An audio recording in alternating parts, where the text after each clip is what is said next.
आज़ादी के अमृत महोत्सव में आप सभी का स्वागत है। आज है बहुत ही ख़ास दिन गाइस और आज है 77वां यानी कि 27वें स्वतंत्रता दिवस और इसकी हार्दिक शुभकामनाएँ आप सभी देशवासियों को और अनस्टॉपेबल की फैमिली को। गाइस हम लोग हर घर तिरंगा, ठीक है ना? जो कैंपेन चला और उसमें हम लोगों ने जो पार्टिसिपेशन दिया वो सच में वर्ल्ड रिकॉर्ड है अपने आप में। और ये हर घर तिरंगा हम लोग चला कर ही रहे हैं और साथ ही मना रहे हैं 77वां स्वतंत्रता दिवस। और इसी के शुभ अवसर पे अनस्टॉपेबल की आज की लेक्चर शुरू होता है द हिंदू न्यूज़पेपर एनालिसिस का। और हम बातचीत करेंगे बहुत सारे ऐसे इन्फॉर्मेशन है उसके ऊपर। उससे पहले ये थोड़ा-सा आपको फ्रंट पेज में दिखा दूँ, ठीक है ना? और ये द हिंदू का ही फ्रंट न्यूज़ का पेज है, तो इसे आप देख सकते हो। और यहाँ पे ये उत्तराखंड के लिए है और उत्तराखंड में जो भी चीज़ें नई की गई है उससे उसके लिए इसमें कहा गया है कि ये 1300 करोड़ का खर्च किया गया है। केदारनाथ और बद्रीनाथ धाम को पुनर्निर्माण किया गया है, ठीक है ना? उसके बाद गौरीकुंड, केदारनाथ, गोविंद घाट, हीराकुंड साहिब पे रोपवे बनाया गया है। 2000 करोड़ रुपए की लागत से टिहरी लोक डेवलपमेंट किया गया है। एम्स बनाया गया है ऋषिकेश। फिर यहाँ पे देखो 16 इको टूरिज्म डेस्टिनेशन बनाए गए हैं।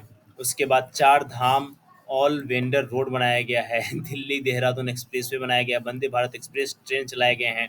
ऋषिकेश कर्णप्रयाग रेल परियोजना चलाई गई है। भारतमाला परियोजना, एक जिला, 2 उत्पाद। देखो ये सारी चीज़ें जो है ना ये याद रखना। आपके छोटे-मोटे जो एग्ज़ाम होते हैं ना पीसीएस एग्ज़ामिनेशन, वहाँ पे ये पूछता ही पूछता है। अटल आयुष्मान उत्तराखंड योजना, स्टार्टअप से युवा, ठीक है ना? तो ये सारी योजनाएँ कहीं न कहीं बहुत इम्पोर्टेंट हैं। अब हम आते हैं अपने मेन पड़ाव पे और once again welcome to unstoppable guys. आज है दिन ट्यूसडे और डेट के बारे में बात करूँ तो आज है 15 अगस्त यानी कि 77वां स्वतंत्रता दिवस, ठीक है ना? एडिशन है डेली, 24 पेज है, प्राइस है 12 रुपीज़। बात करेंगे बहुत सारे करेंट अफेयर के ऊपर, बहुत सारे न्यूज़ के ऊपर जो इम्पोर्टेंट है आपके UPSC prelims examination plus mains examination, साथ ही जितने भी तरीके के पीसीएस एग्जामिनेशन होते हैं वो तमाम पीसीएस एग्जामिनेशन में आपको मदद मिलेगी। SSC CGL and other examination like that railway में आप भी आपको हेल्प मिलेगा। पहला हमारे पास जो न्यूज़ है वो है ये वाला। गाइस जो 51 पर्सन हैं, 51 लोगों की मृत्यु हो गई है हिमाचल प्रदेश में लैंडस्केप की वजह से। देखो गाइस, लैंडस्केप कहीं न कहीं एक बहुत बड़ी समस्या है हमारे देश के लिए, क्योंकि इससे हमेशा जब मानसून का मौसम आता है, तो बहुत सारे लोग जान-माल की हत्याएँ हो जाती हैं, क्योंकि ये प्राकृतिक नेचुरल क्लाइमिटी है, इसको रोका नहीं जा सकता है, ये कहीं भी आ सकता है, ठीक है ना? लेकिन इसके लिए कुछ जैसे कि एनडी जो नेशनल डिज़ास्टर फ़ोर्स है, ठीक है ना? या स्टेट डिज़ास्टर जो फ़ोर्स है या जो भी हमारे यहाँ जो मौसम विभाग हैं, वो लोग अगर पहले से ही कुछ और इसमें एडवांसमेंट्स ला देते हैं या इसके प्रति कुछ और ज़्यादा साइंस में डेवलपमेंट हो जाता है और घटना घटने से पहले ये पता चल जाए कि हाँ, यहाँ पे लैंडस्केप आने वाला है, यहाँ पे भूकंप आने वाला है, यहाँ पे अ, ला लीनो आने वाला है या अल नीनो आने वाला है, अगर ये सारी पताएँ चल जाएँ, तो वहाँ से लोगों को एक जगह से दूसरे जगह ट्रांसफ़र किया जा सकता है कुछ टाइम के लिए कि हाँ, आपको एक जगह से दूसरी जगह भेजा जा रहा है क्योंकि यहाँ पे ऐसा नेचुरल क्लाइमिटी आने वाला है। ठीक है ना? तो ये सारी चीज़ें हैं, तो देख रहे हो ना 51 लोगों की मृत्यु हो गई है, जो कि अच्छी बात तो नहीं है। 9 लोगों की मृत्यु आप लैंडस्केप की कोलैप्स की वज़ह से शिमला में हुआ है, वहीं पे 19 लोगों का जो डेथ है वो ये मांडी में हुआ है और यूनेस्को का एक वर्ल्ड हेरिटेज रेलवे स्टेशन है, वो भी डैमेज हो गया है, तो ये बहुत बड़ी बात है। और वो रेलवे स्टेशन कौन-सा है, तो मैं डायरेक्ट उस रेलवे स्टेशन का नाम बताता हूँ। यूनेस्को का वर्ल्ड हेरिटेज एक रेलवे स्टेशन है, जिसको यूनेस्को ने कहा था कि ये वर्ल्ड हेरिटेज साइट में आएगा और यहीं पे कहा गया था कि शिमला कलका रेलवे लाइन, कलका रेलवे लाइन जो था वो यूनेस्को के वर्ल्ड हेरिटेज में था और ये अभी डैमेज हो गया है। उसके ब्रिज जो हैं वो कोलैप्स हो गए हैं, टूट गए हैं, तो ये सारी बातें हैं। तो ये आपके लिए एक इम्पोर्टेंट न्यूज़ है जो कि आपके साथ मैंने डिस्कस किया।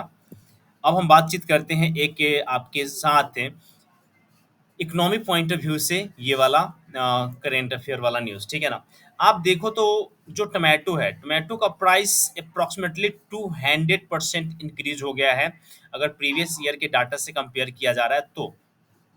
लेकिन गाइज ये हमारा पॉइंट नहीं है, इस फ्लक्चुएशन में हम बातचीत नहीं करेंगे। हमारी बातचीत इस पे होगी कि रिटेल इन्फ्लेशन जो है वो 4.87% से 7.44% हो गया है। तो क्या ये इन्फ्लेशन है या नहीं है? तो हाँ गाइज, ये इन्फ्लेशन है, क्योंकि आरबीआई ने जो परिभाषा तय किया गया है इन्फ्लेशन को, और इसके लिए टारगेट करने के लिए जो उन्होंने एक जो क्राइटेरिया तय किया हुआ है, उस क्राइटेरिया में कहा गया है कि इन्फ्लेशन हम कितना मानेंगे। तो उन्होंने कहा कि 4 ± 2, 4% ±2%, यानी कि मिनिमम अगर 2 है और मैक्सिमम अगर 6 जाता है, तो इनका कहना ये है कि ये इन्फ्लेशन नहीं है, इसे हम इन्फ्लेशन में कंसीडर नहीं करेंगे।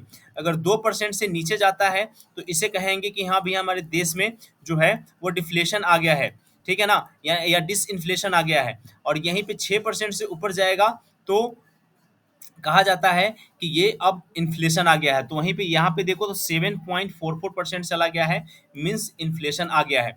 अब गाइज मेरा सवाल ये है कि इन्फ्लेशन को टारगेट करने का या इन्फ्लेशन को कम करने का काम किसका किसका है अपने देश में? तो गाइज याद रखना कि गवर्नमेंट ऑफ इंडिया, ठीक है ना, जो फिजिकल पॉलिसी लाती है उसके अकॉर्डिंग इन्फ्लेशन को कंट्रोल करती है, और आरबीआई मॉनेटरी पॉलिसी ला करके फिजिकल पॉलिसी को कम करती है। और रिसेंट में आप देखोगे तो मॉनेटरी पॉलिसीज में बहुत सारे फ्लक्चुएशन देखने को मिल रहे हैं, और ये डायरेक्टली इंडिकेट कर रहा है कि भैया मार्केट में पैसे बहुत ज़्यादा आ चुके हैं, डिमांड बहुत ज़्यादा बढ़ चुका है, कंज्यूम बहुत ज़्यादा हो रहा है। दैट्स वाई बहुत ज़्यादा रिटेल प्राइस प्राइस में फ्लक्चुएशन देखने को मिल रहा है, इन्फ्लेशन देखने को मिल रहा है। तो आई होप कि आपको ये भी समझ में आ गया होगा। अब हम बढ़ते हैं आगे, और आगे देखते हैं क्या है आप सभी के लिए टॉप न्यूज़, ठीक है ना?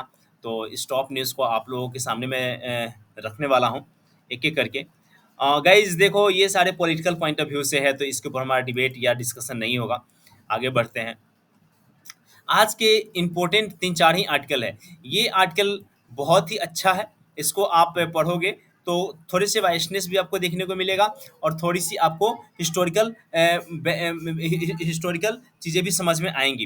क्योंकि देखो ये फेलोशिप जहाँ से हैं, वहाँ से आप समझ सकते हो कि कहीं न कहीं थोड़ी-मोड़ी वाइसनेस आ सकती है, ठीक है ना? क्योंकि इनका मानना ये है कि पंजाब, उत्तर प्रदेश, दिल्ली और बंगाल में 1947 में, देखो अभी रिसेंट में आप देखे होंगे कि मणिपुर में, गुरुग्राम में एक वायलेंस हुआ, ठीक है ना? एक यहाँ पे जो वायलेंस हुआ, तो इसी तरीके से कहा जा रहा है कि देखो पंजाब में, उत्तर प्रदेश में, दिल्ली में और बंगाल में 1947 में, उसके बाद कोलकाता में 1964 में, अहमदाबाद में 1969 में, उसके बाद बेंडवानी में 1917 में, दिल्ली में 1976 में, असम में 1983 में, और दिल्ली और बेंडवानी में 1984 में, मेरठ में 1987 में, और उसी तरीके से यहाँ पे दिया जा रहा है। साथ ही सोमनाथ, अयोध्या, बॉम्बे 1990 1993, ठीक है ना, गुजरात 2002, मुजफ्फरनगर 2013, और दिल्ली 2020, और यहाँ पे मणिपुर और गुरुग्राम दिया जा रहा है 2023। और यहाँ पे कहा जा रहा है बिग टिकट हैशटैग राइट्स, ठीक है ना? यहाँ पे आप देखो तो बहुत सारी चीज़ें आपको देखने को मिलेगा, ठीक है ना? और इनका कहना ये है कि हाँ, बहुत सारे ऐसे जगह है जहाँ पे वायलेंस हुआ है, और भी कहा जा रहा है कि ये हिंदू राष्ट्र बनाने की एक, मतलब कि इनका कहने का जो सेंस है, और जिस तरीके से इन्होंने लिखा हुआ है नाथूराम गोडसे के बारे में, इन्होंने यहाँ पे नाथूराम गोडसे को सिर्फ इन्होंने कोट किया, और सिर्फ इन्होंने नाथूराम गोडसे जी को डालते हुए इन्होंने ये लिख दिया कि देखो ये तो भैया बहुत, मतलब कि इनके बारे में पहले तो बहुत अच्छी अच्छी बातें कही गई है, उसके बाद यहाँ से कुछ बातें कही गई है, जिससे ये आपको समझ में आएगा कि गॉडसे जो हैं वो हिंदू राष्ट्र को चाहते थे, वो नहीं चाहते थे कि कोई भी हिंदू के अलावा कोई भी कम्युनिटी हमारे समाज में रहे, ठीक है ना? तो यहाँ पे वो नाम भी दिया गया है। देखो ये काफ़ी सेंसिटिव ये कह सकता हूँ आर्टिकल है, दैट्स वाई इस पे बहुत ही संभल करके बात करना पड़ेगा। और मेरी कोई बातें नहीं है, ये पूरी की पूरी बातें आपके ये एडिटर का कहना है, ठीक है ना? ये बात भी मैं स्वीकार कर रहा हूँ। थोड़ी-सी इन्फॉर्मेशन मैं करंट अफेयर के रिगार्डिंग यहाँ से दे दूँ तो नाथूराम गोडसे जी के बारे में कहा जा रहा है कि जर्नलिस्ट हैं, एडिटर ऑफ न्यूज़पेपर हैं, को-फाउंडर ऑफ राइफल क्लब के को-फाउंडर रहे हैं, बॉम्बे प्रेसिडेंसी के ये Bombay presidency during the second world war के समय ये मतलब कि को फाउंडर रहे हैं राइफल क्लब का। उसके बाद कहा जा रहा है कि डिवोटी हैं वीरी सावरकर के। उसके बाद हिंदू महासभा, ठीक है ना? और फिर भी यहाँ पे मिलिटराइज हिंदुज़म और Hinduise the militaries, the Godse newspaper Agni, ठीक है ना? तो ये सारा चीज़ याद रखना और बाद में ये 2 हिंदू राष्ट्र, तो ये समझ रहे हो ना? और जिस तरीके से अभी एक्ट वगैरह में बदलाव हो रहे हैं, तो ये सारी चीज़ों को देख कर के ऐसा कहा जा रहा है। इसको एक बार पढ़ना और सारी चीज़ें समझ में आएँगी, ठीक है ना? और यहाँ पे ये बहुत ही इम्पोर्टेंट आर्टिकल मेरे को लगा है, बट मैं इसके ऊपर पहले वीडियो बना चुका हूँ, तो मैं ज़्यादा कुछ नहीं बोलूँगा। देखो पीएम उषा है, ठीक है ना? इसको आप लोग ज़रूर पढ़ना, ये बहुत इम्पोर्टेंट है क्योंकि जैसे ही अब पीएम उषा का जो फुल फॉर्म है वो प्राइम मिनिस्टर उच्चतर शिक्षा अभियान है। और जैसे ही न्यू एजुकेशन पॉलिसी 2020 आया है, तो इसको अडॉप्ट करने की बातचीत चल रही है कि हाँ भैया, आप सभी जो भी यूटीज़ है, जो भी हमारे स्टेट हैं, सभी लोग इसको अपने राज्यों में इम्प्लीमेंट करो क्योंकि इसमें बहुत सारी चीज़ें हैं और बहुत सारी बातें कही गई हैं, तो इसको भी एक बार आप लोग देख लेना, ठीक है? एक आर्टिकल जो ये है, democracy in India a gift and a warning, ये है शशि थरूर सर की। आज इन्होंने लिखा है। मैं बस यही कहूँगा कि G20 delegates the mother of democracy, समझ रहे हो ना? ऐसे ऐसे भारी भरकम शब्द इन्हीं से आप सीख सकते हो, ठीक है, इंग्लिश के। तो ये वाला अगर मन करे, टाइम मिले तो इसको ज़रूर पढ़ लेना। आज का जो इम्पोर्टेंट आर्टिकल है मेरे को ये लगा, select matrix of India at the rate 76, India ranking in Human Development Index, the slipped 3 placed among nation compare। देखो गाइस, इंडिया को कंपेयर किया गया है ह्यूमन डेवलपमेंट इंडेक्स में, ठीक है ना? और भी बहुत सारे यहाँ पे क्राइटेरियाज के द्वारा इंडिया को कंपेयर किया गया है। और ये कहा जा रहा है कि इंडिया जो जब आज़ाद हुआ था तो उस समय इंडिया की आर्थिक स्थिति कैसी थी, ठीक है ना? और इसका कंपेयर किया गया है। तो इसका कंपेयर मैं एक डेट आपको बताता हूँ कि कब से इसका कंपेयर शुरू हुआ। तो देखो 1960 से शुरू हुआ है बेसिकली, कि 1960 में इंडिया कहाँ था और आज इंडिया कहाँ है, ठीक है ना? तो ये देखो 1960 में इंडिया कहाँ था और आज इंडिया कहाँ है। ये वाला कंपेयर 1950 से किया गया है, ये किया गया है 97 और 1998 से। तो ये पूरे कंपैरिजन को जानेंगे उससे पहले इस ग्राफ को एक बार आप समझ लो। ये जो ब्लैक दिख रहा है ये इंडिया, उसके बाद ब्रिक्स नेशन, उसके बाद G27 नेशन, इमर्जिंग कंट्रीज और इंडियन कॉन्टिनेंट, सब कॉन्टिनेंट।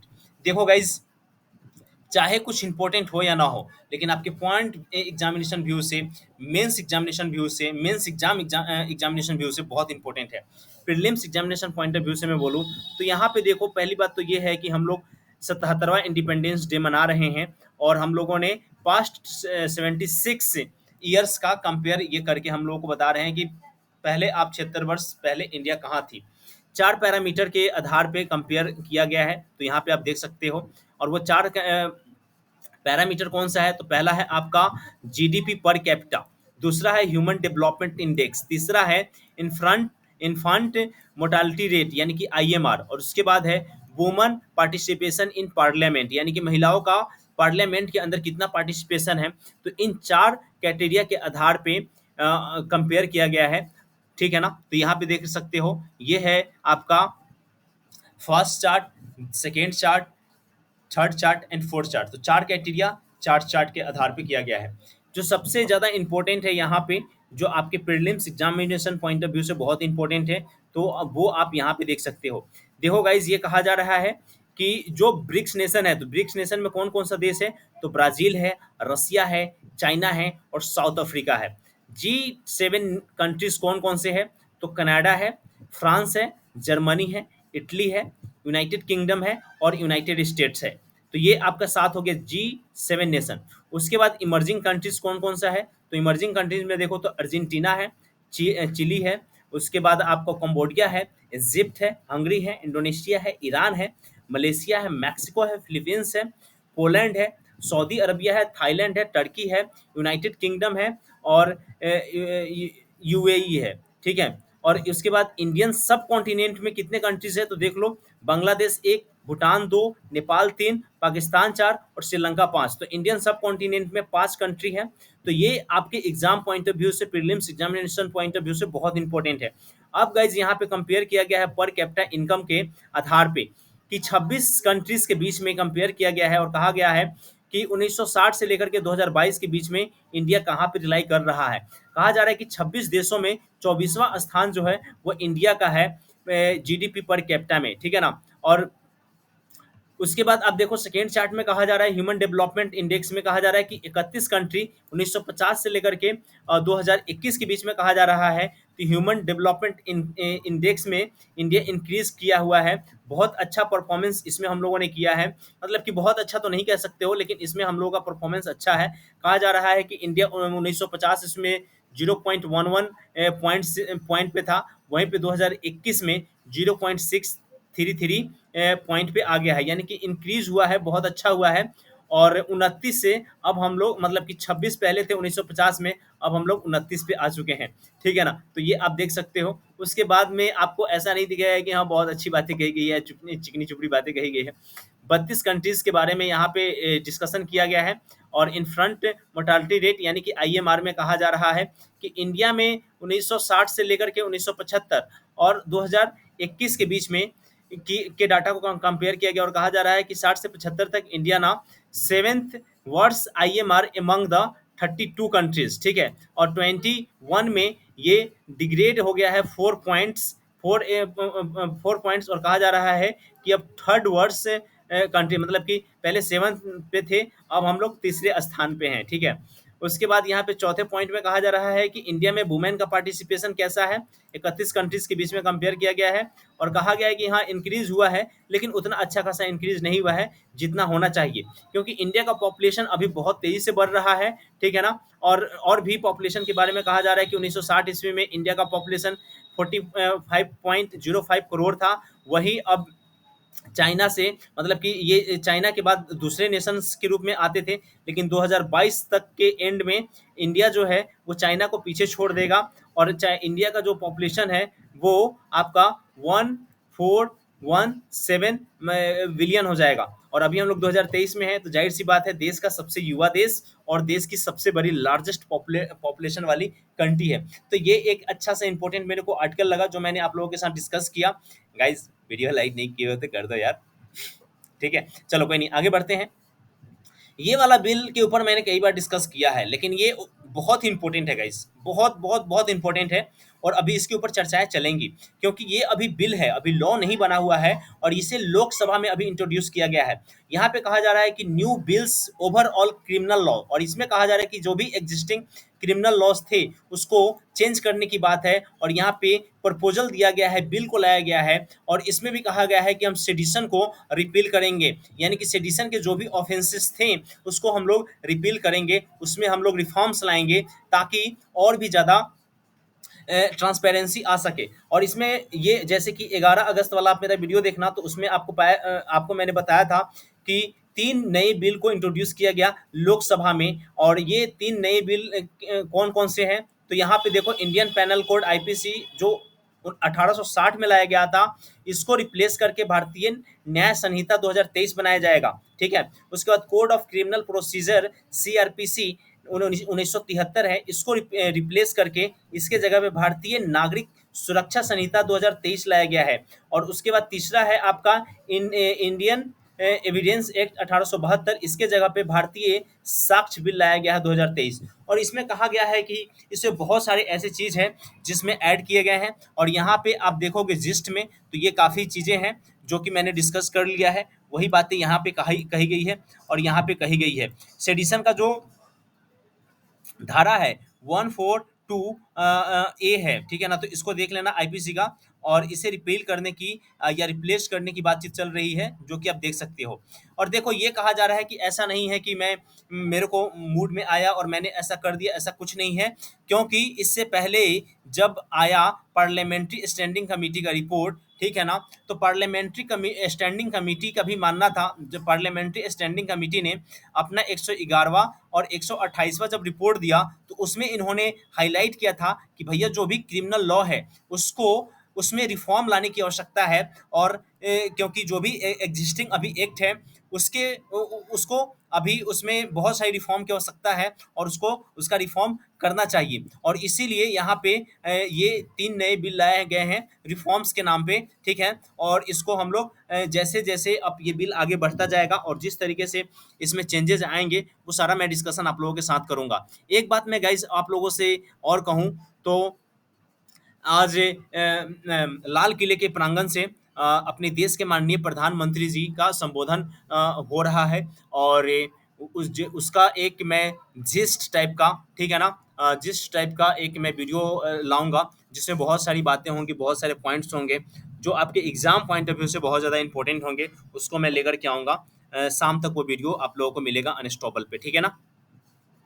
यहाँ पे देखो सेंटर ने 2 इंटर स्टेट रूट को अप्रूव किया है हेलीकॉप्टर सर्विस के लिए। और यहाँ पे डायरेक्टली मैं वहीं पे आता हूँ कि अप्रूवल न्यू रूट कौन-कौन सा है। तो इज़ॉल इन मिज़ोरम और अनदर है कंगा पोक्की सेनापति टू दीमापुर जो नागालैंड में है। तो ये 2 रूट को अप्रूव किया गया है जो आपके वन लाइनर एग्जामिनेशन होते हैं उसके लिए इम्पोर्टेंट है। ये वाला बातचीत अभी फिर से शुरू होने वाला है और G20 समिट में जो अगस्त ठीक है ना 22 से लेकर के 24 तक चलेगा। 22 अगस्त से 24 अगस्त तक चलेगा। इसमें मुलाकात होगी जो जोहेनबर्ग में होने वाला है। ब्रिक्स समिट, ब्रिक्स समिट कहाँ होने वाला, तो जोहेनबर्ग में होने वाला है, ये बात याद रखना, ठीक है। और इसके ऊपर बहुत सारी बातचीत चलने वाली है, तो इसका क्या आउटपुट निकल के आ रहा है, इंडिया अपना क्या पॉइंट ऑफ व्यू रख रहा है और कौन कौन से पॉइंट ऑफ व्यू में बातचीत चल रहा है, तो ये सारी चीज़ों के ऊपर हम लोग आने वाले वीडियोज़ में बातचीत करेंगे। यहाँ पे ये वाला आर्टिकल है, एक बार जरूर पढ़ लेना, आपके लिए इंपॉर्टेंट है, आपको और भी चीज़ें समझ में आएंगी। ये वाला आप देखो तो बिहार लगातार कास्ट बेस्ड सर्वे करवा रहा है। सुप्रीम कोर्ट ने इसे यूँ कहा जाए तो पहले सुनने से लगभग लगभग इनकारी कर दिया गया था, लेकिन अब इतने ज़्यादा पटिशन फाइल किए गए हैं कि 18 अगस्त को इसके ऊपर एक सुनवाई होने वाली है, एक बेंच सुनवाई करेगी। तो इसके ऊपर देखते हैं कि क्या बातें निकल के आती है, फिर आगे आने वाले वीडियो में बातचीत करेंगे। अपने देश के माननीय प्रेसिडेंट महोदय ने अपने देश को संबोधन में बहुत सारी बातें कही और हम लोगों के लिए एक मैसेज आया कि देखो नेशन में हम लोग को हार्मोनी और ब्रदरहुड को बढ़ाना चाहिए, ठीक है ना। और भी बहुत सारी बातें हैं जैसे कि फ्रीडम स्ट्रगल जैसे हुआ है, जो योगदान दिए गए हमारे फ्रीडम फाइटर्स के द्वारा, उनके लिए भी बहुत सारी बातें कही गई है। तो ये सारी चीज़ें भी है।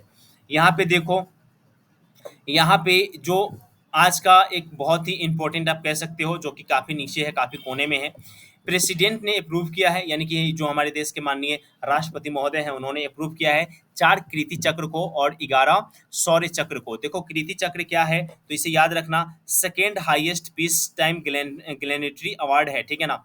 और ये 4 दिए जा रहे हैं, ठीक है ना। और 11 शौर्य चक्र जो कि थर्ड हाईएस्ट पीसफुल ग्लेनेटरी अवार्ड है, तो इसे भी आप देख लेना, ठीक है। और ये जो 4 जो दिया जा रहा है, जो आपका कीर्ति चक्र है, ये 4 दिया जा रहा है, वो दिया जा रहा है सेंट्रल रिजर्व फोर्स को, क्योंकि क्योंकि आप कह सकते हो तो जो एंटी नक्सल ऑपरेशन था छत्तीसगढ़ में, छत्तीसगढ़ 2021 में, तो वहाँ पे इस में हमारे देश के बहुत सारे जो जवान थे वो शहीद हो गए थे। तो ये इसके बारे में उन्हीं के लिए ये अवार्ड उनको दिया जा रहा है। और 11% जिसमें 9 ऐसे हैं जो आर्मी से हैं, एक आपकी जम्मू एंड कश्मीर पुलिस से हैं और एक आपके सीआरपीएफ से हैं, जिनको मिलने वाला है शौर्य चक्र, ठीक है ना। और इसको अप्रूवल कर दिया गया है अपने देश के माफ करना राष्ट्रपति महोदय के द्वारा। तो ये सारी चीज़ें हैं। उसके बाद और भी बहुत सारे अवार्ड हैं जैसे कि सेना मेडल अवार्ड, नायो सेना मेडल अवार्ड, उसके बाद वसु सेना मेडल अवार्ड। तो ये भी बहुत सारे अवार्ड हैं जो कि और दिए जाएंगे। तो इसे भी एक बार आप लोग अपने नोट्स में बना लेना और देख लेना, ठीक है ना। आगे बढ़ते हैं। ये देखो गाइस, जैसी नियत वैसी बरकत। और ये बात बिल्कुल सत्य है। अगर आपकी नीयत अच्छी रहेगी, नीयत में खोट नहीं रहेगी, तो उसे कोई नहीं हिला सकता। वही हाल पाकिस्तान, अपने पड़ोसी देश पाकिस्तान का है। अभी तक ये तीसरे ऐसे प्राइम मिनिस्टर हैं, यानी कि आप कह सकते हो कि ये तीसरे ऐसे प्राइम मिनिस्टर हैं जो फिर से एक केयर टेकर बन रहे हैं पाकिस्तान का, और इनका नाम है अनवर उल हक कक्कर, ठीक है ना, जो कि अभी प्राइम मिनिस्टर ऑफ पाकिस्तान का केयर टेकर बनने वाले हैं। और यही बातें हैं कि जैसी नीयत रखोगे वैसी ही बरकत होगी, क्योंकि इतना ज़्यादा अगर पॉलिटिकली इन मतलब फ्लक्चुएशन होगा या इनस्टेबिलिटी होगी तो बहुत दिक्कत होता है उस देश को चलाने में या उस देश को चलने में। और सबसे ज़्यादा सफ़र करते हैं उस देश के जो भोले नागरिक है, जो प्यारे नागरिक हैं उन्हें। तो ये देख लो, इन लोगों का यही है भैया, और कुछ नहीं है। आगे बढ़ते हैं और आगे देखते हैं क्या है न्यूज़। तो आई होप कि आज की वीडियो में बस इतना ही, ठीक है ना। और एक आर्टिकल जो मैं लास्ट में आपको बताऊंगा उसको आपको पढ़ लेना है। तो गाइज इस वीडियो में बस इतना ही, जो साइंस वाला है इसको आप देख लेना, anti bacterial resistance wing with made by the words by the air pollution. देखो, इसमें डायरेक्टली जो बात कही गई है उसको मैं बेसिकली आपको समझा दे रहा हूँ कि जो पीएम जो पार्टिकल मैटर 2.5 है, और पार्टिकल मैटर जो 10 है, ठीक है ना। तो ये सारी चीज़ों में जब एयर पॉल्यूशन जब इंक्रीज हो रहा है तो एंटी माइक्रो जो बैक्टीरियल रेजिस्टेंस हो रहा है वो अच्छे से जनरेशन नहीं हो पा रहा है, जिसकी वजह से कोई भी बीमारी का अगर अटैक होता है बॉडी के ऊपर तो वो मतलब कि वो अटैक कर रहा है। तो ऐसा नहीं है कि हमारा शरीर उसके लिए एंटीजन उपलब्ध करवा दे, ठीक है ना, और वो इंसान ठीक हो जाए जल्दी से जल्दी, तो रिकवर नहीं कर पा रहे हैं कहीं ना कहीं ये एयर पॉल्यूशन या जो भी पॉल्यूशन है उसके वजह से, ठीक है ना। तो गाइज आज की वीडियो में बस इतना ही। अगर वीडियो अच्छी लगी हो तो लाइक कीजिए, रेट कीजिए, रिव्यू कीजिए और शेयर करना मत भूलिएगा। और चैनल पे नए हैं तो अपना प्यार जरूर दीजिएगा, चैनल को जरूर सब्सक्राइब कीजिएगा और वीडियो को जरूर शेयर कीजिएगा। तो thank you so much everyone, जय हिंद।